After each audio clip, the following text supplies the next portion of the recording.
In the shadow of the first century, the half-brother of Jesus unrolls a small piece of parchment, bypasses the prophets of Israel, and writes down a direct quotation from a man who never died. The letter is the Book of Jude. The man he quotes is Enoch, the seventh generation from Adam, a patriarch who walked with God and then simply vanished. But Jude is not quoting the book of Genesis. Genesis only gives Enoch a lineage and a mysterious departure. Jude is writing out a massive, terrifying prophecy of final judgment, a prophecy that cannot be found anywhere in the 39 books of the Old Testament. Read that again. The brother of Christ is quoting an ancient prophecy that is not in your canonical Old Testament.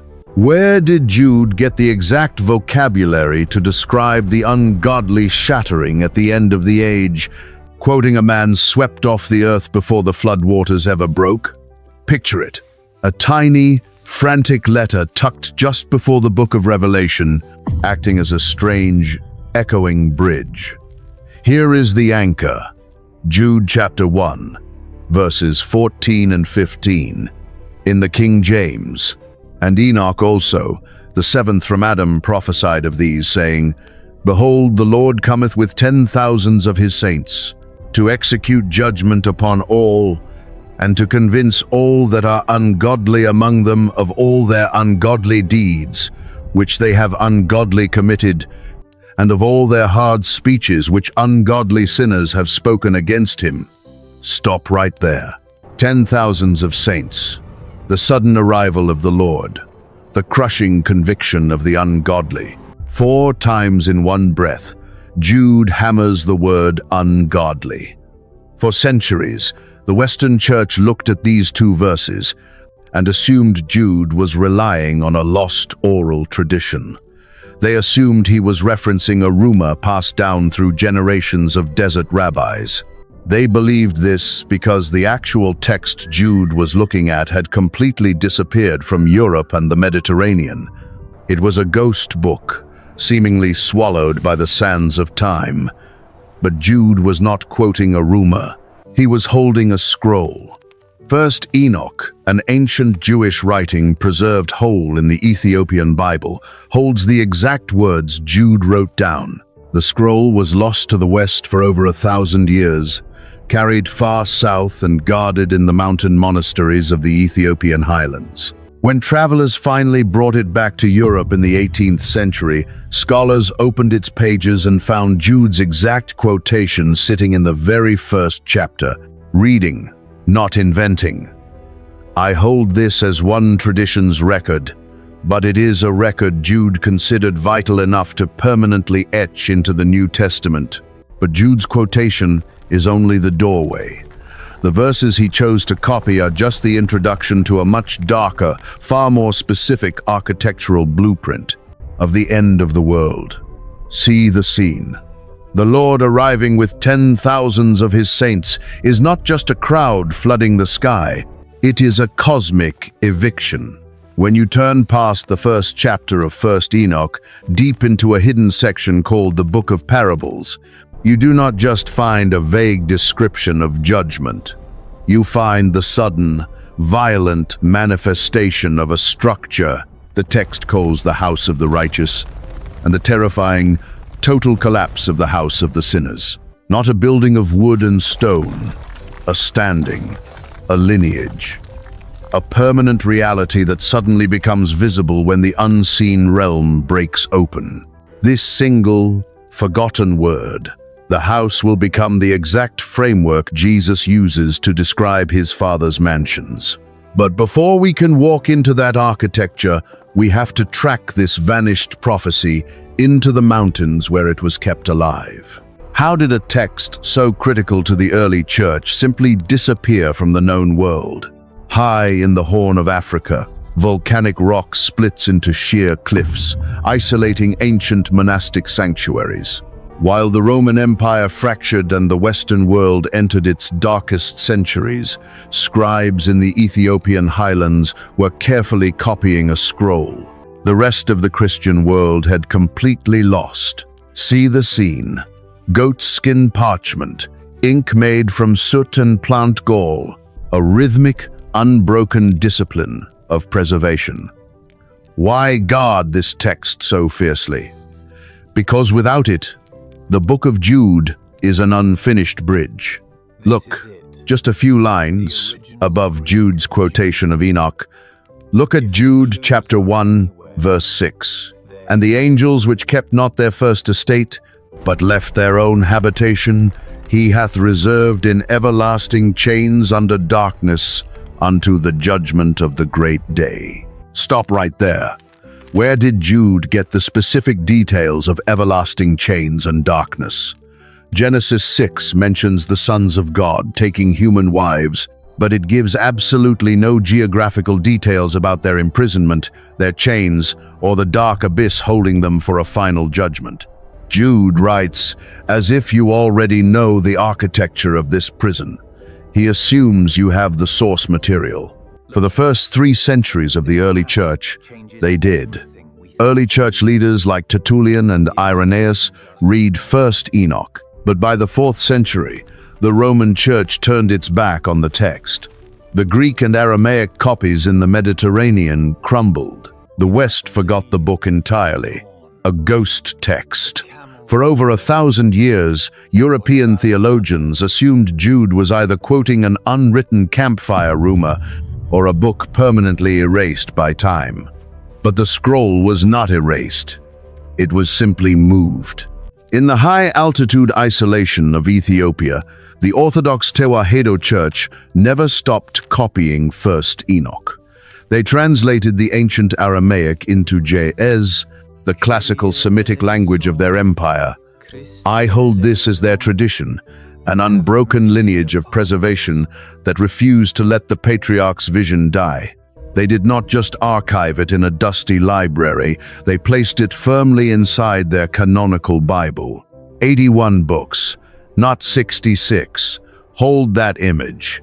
The Western Church spent a millennia completely unaware that the missing blueprint of their New Testament was being read aloud every week in the Horn of Africa. In 1773, a Scottish explorer named James Bruce pushed into these highlands searching for the source of the Nile River. He found something older. He emerged with 3 massive Ge'ez manuscripts of 1st Enoch, carrying them back to the libraries of Europe.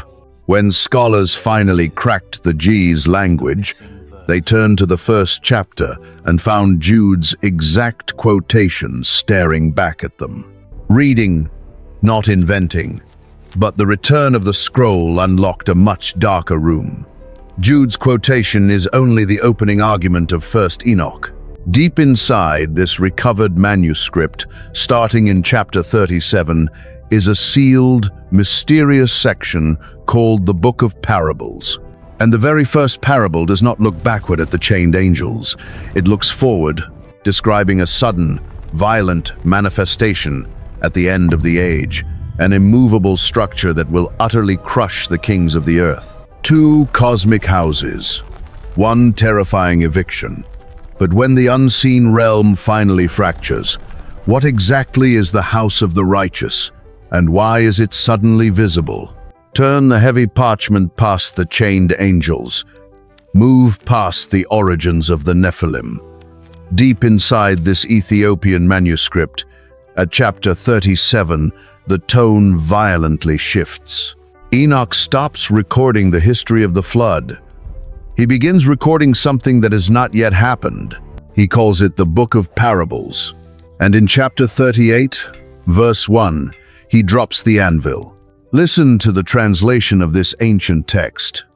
When the congregation of the righteous shall appear, and sinners shall be judged for their sins, and shall be driven from the face of the earth.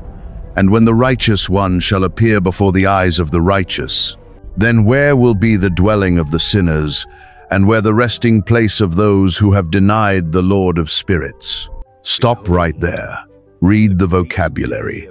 The righteous appear, sinners are driven out, and then the critical, defining question, where will be the dwelling of the sinners?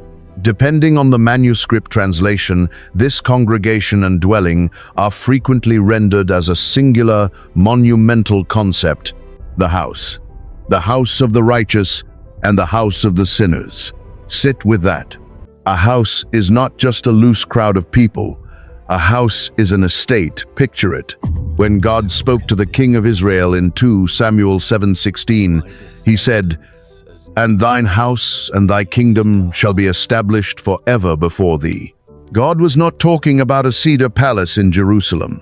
He was talking about a bloodline, an authority, an eternal standing. Enoch is seeing the ultimate, cosmic version of this. And notice the strange detail in the text. Enoch does not say the house of the righteous is built at the end of the age. He says it appears. It was already there. It was just unseen. Now watch what the text does. Enoch sets this immovable house against a second structure, the resting place, the house of the sinners. And what happens to it when the unseen realm suddenly breaks open? 1 Enoch 38:2 gives the terrifying answer.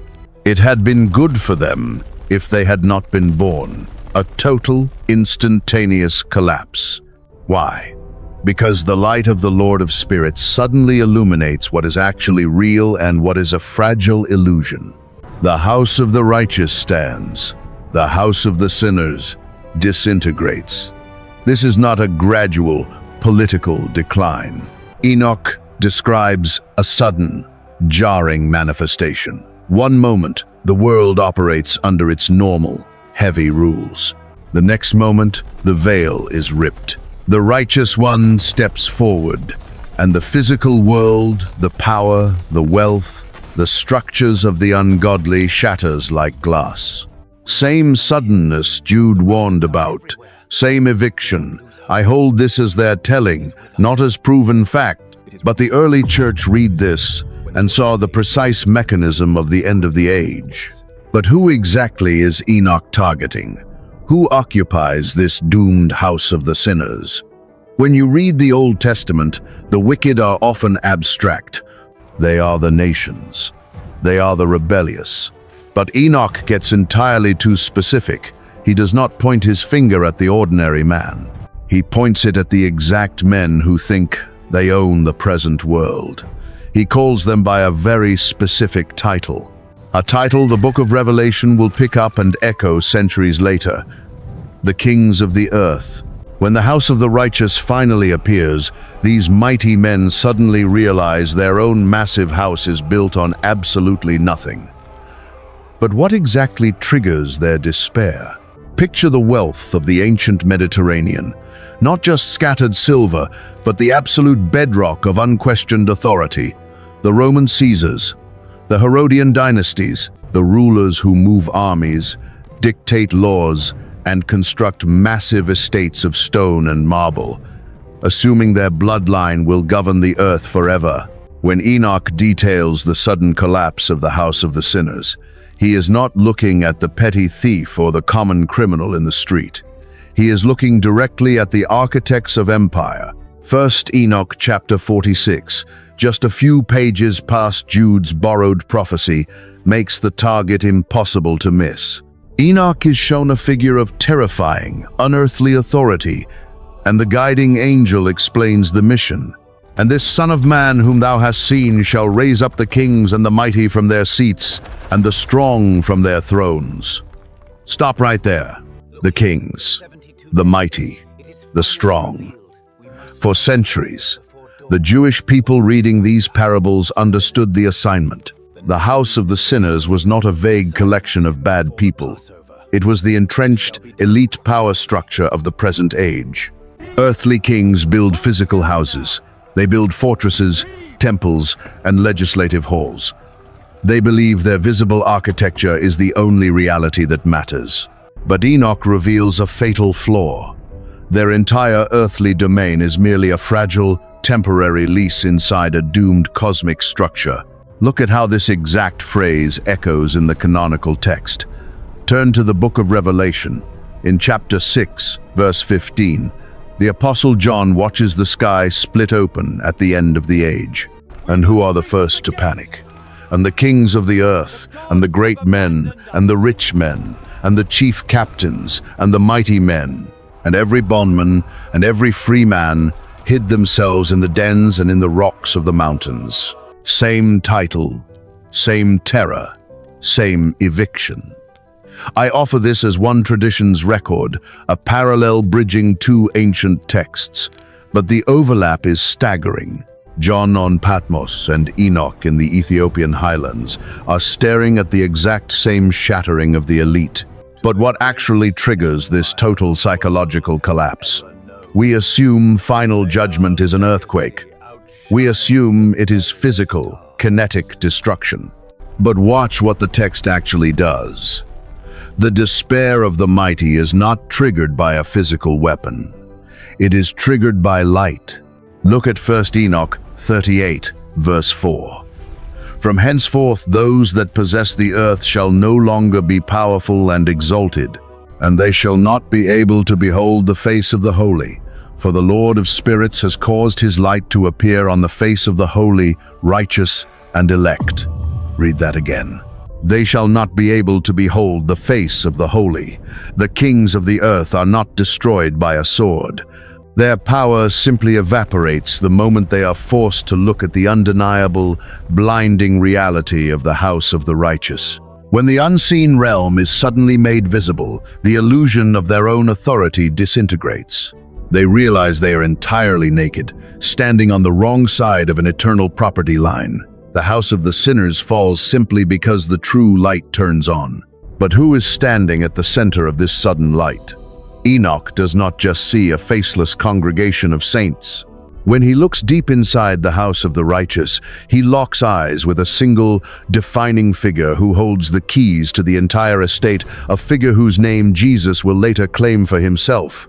Deep in the Ethiopian manuscript, in the 46th chapter of 1 Enoch, an ancient patriarch watches a blinding, eternal being take his seat. And there I saw one who had a head of days, and his head was white like wool.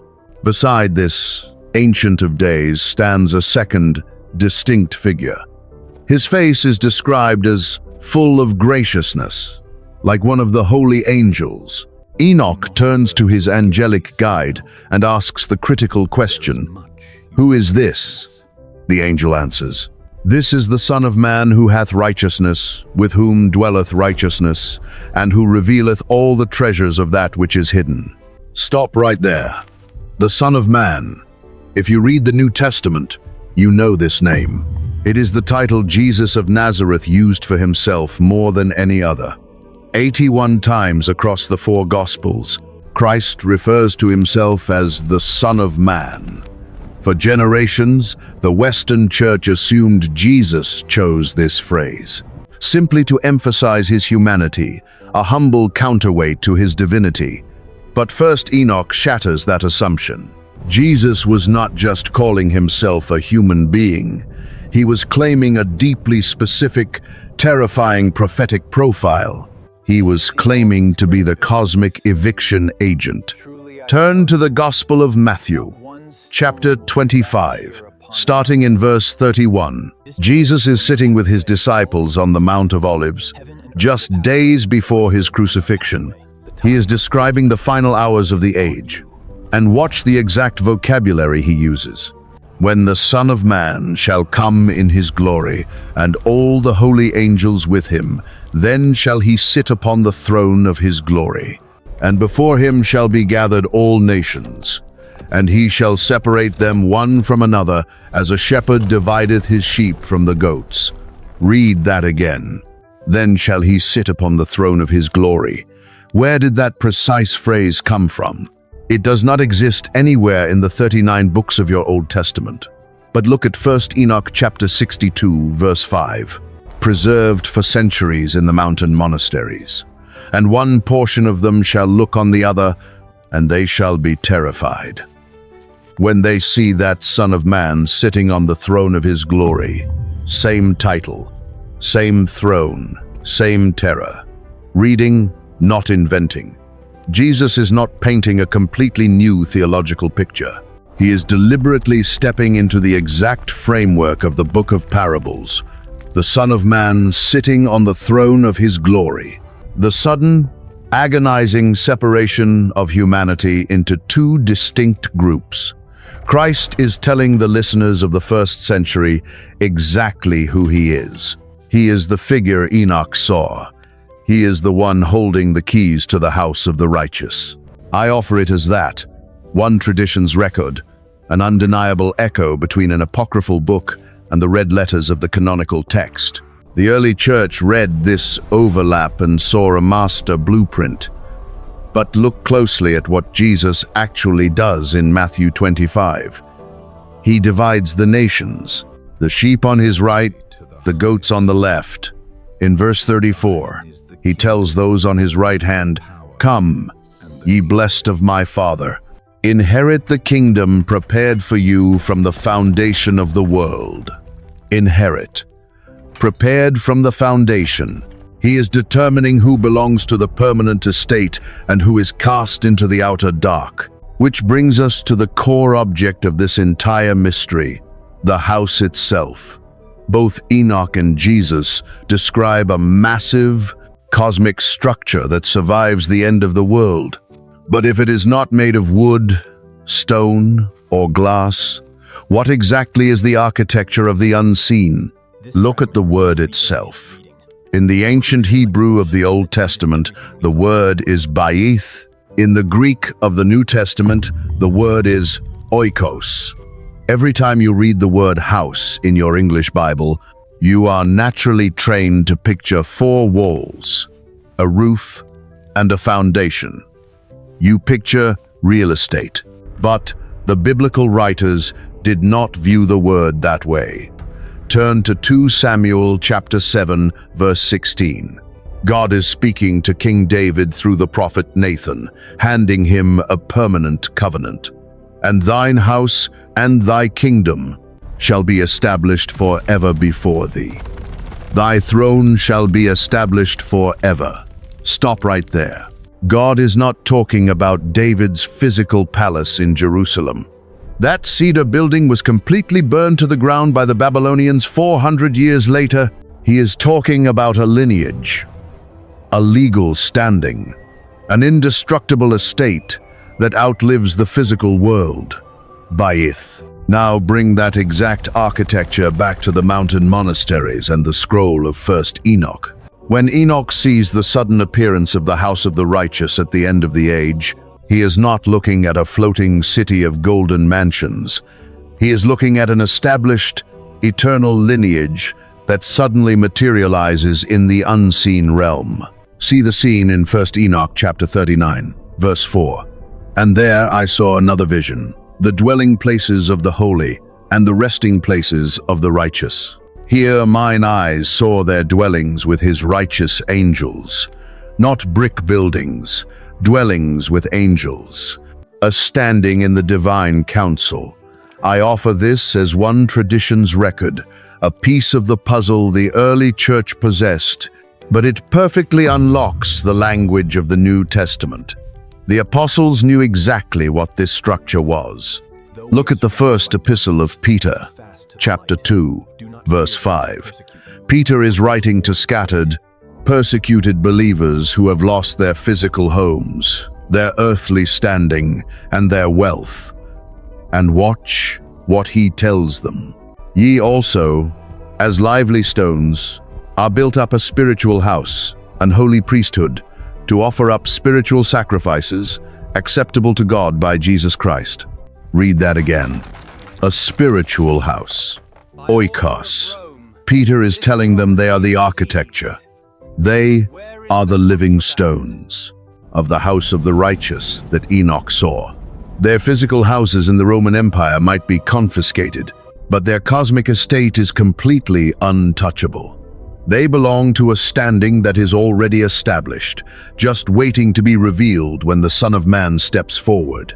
The house is not a place you travel to. It is the eternal reality you already belong to.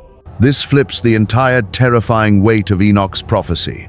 If the house of the righteous is an eternal, living, standing, then the house of the sinners is not just a fiery prison they are sent to. The house of the sinners is the entire, fragile, physical world. They built their power on a world that is abruptly turned off like a light switch. But how does Enoch describe the exact moment that switch is flipped?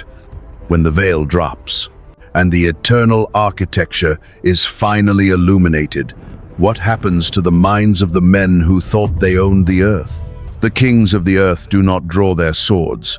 They do not rally their armies against the sky.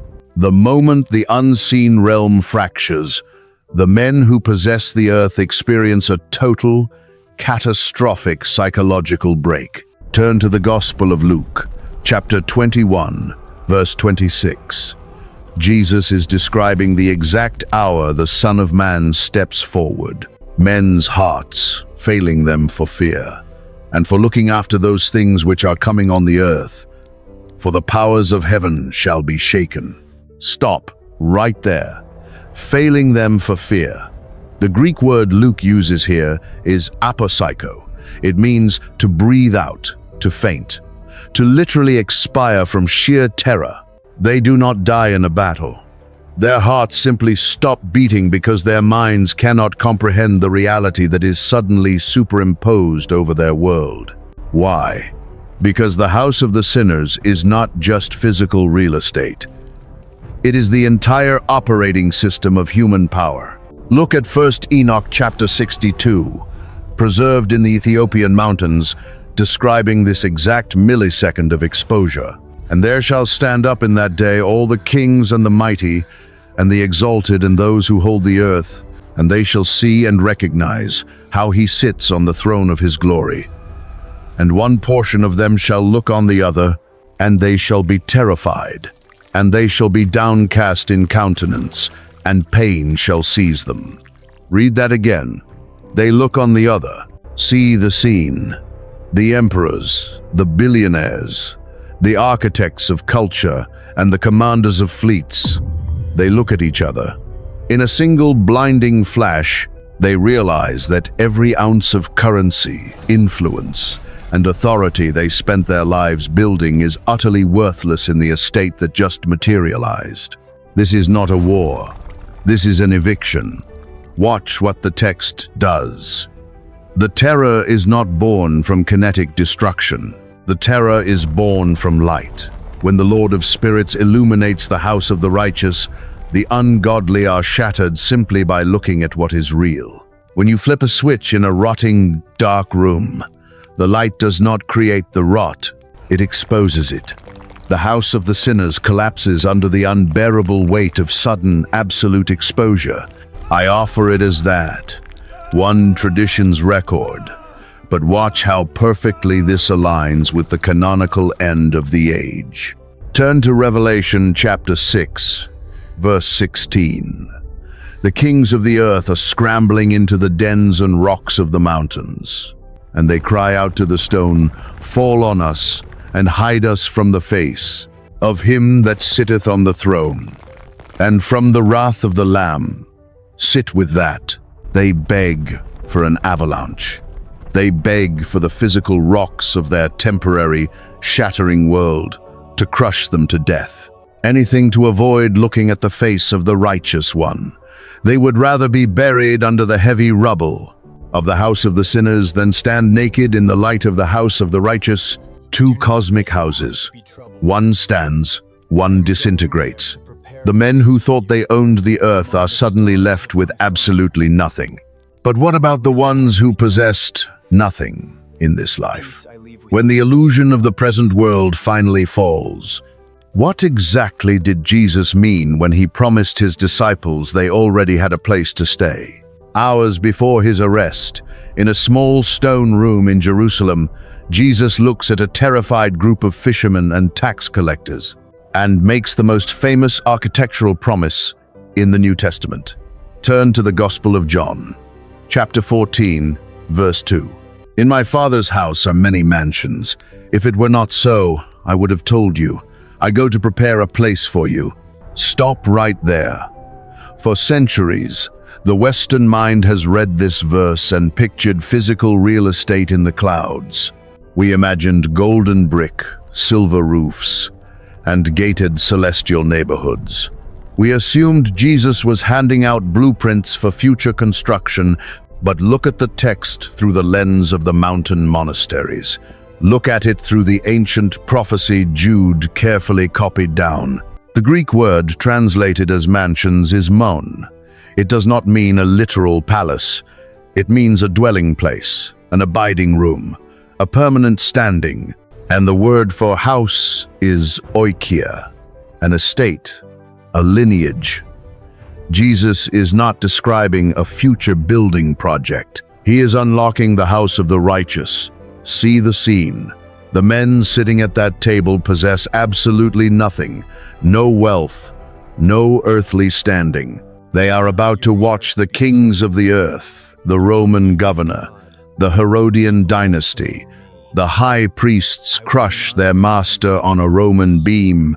To the visible eye, the house of the sinners holds all the power. The ungodly own the earth. But Jesus is telling his disciples they already hold the lease to the only reality that will survive the end of the age. He is securing their place inside the immovable architecture Enoch saw. I hold this as one reading, not the final word. A bridge between the Ethiopian canon and the red letters of the Gospels. But when you place them side by side, the entire terrifying weight of the final judgment comes into focus. Go back now to the room where this mystery began. Jude, the half-brother of Christ, sitting in the shadow of the first century, unrolling a small piece of parchment. When he quoted the patriarch who walked with God and vanished, he was not just writing down a frightening poem about the end of the world. He was looking at the exact mechanism his brother built. Jude knew what the kings of the earth did not. He knew that the Lord coming with 10,000s of his saints was not an invasion, it was an unveiling. The moment the true light of the Son of Man turns on, the men who possess the earth will beg for the physical rocks to bury them, because their massive, heavy, visible empire will instantly dissolve into nothing. Two cosmic houses, one stands, one shatters. The biblical text gives us the architecture. It gives us the exact names of the builders, and it gives us the terrifying psychology of the collapse. But it does not give us the hour, the exact millisecond. The unseen realm finally fractures is still hidden, waiting like a coiled spring. The sky is still holding its breath. If you made it to the end of this unbroken thread, comment the word "watched" below. Subscribe to the channel and send this video to one person who loves the hidden architecture of the text but has never heard what Jude was actually reading. The kings of the earth are still building their fragile empires, entirely unaware that the true house is already standing right behind them.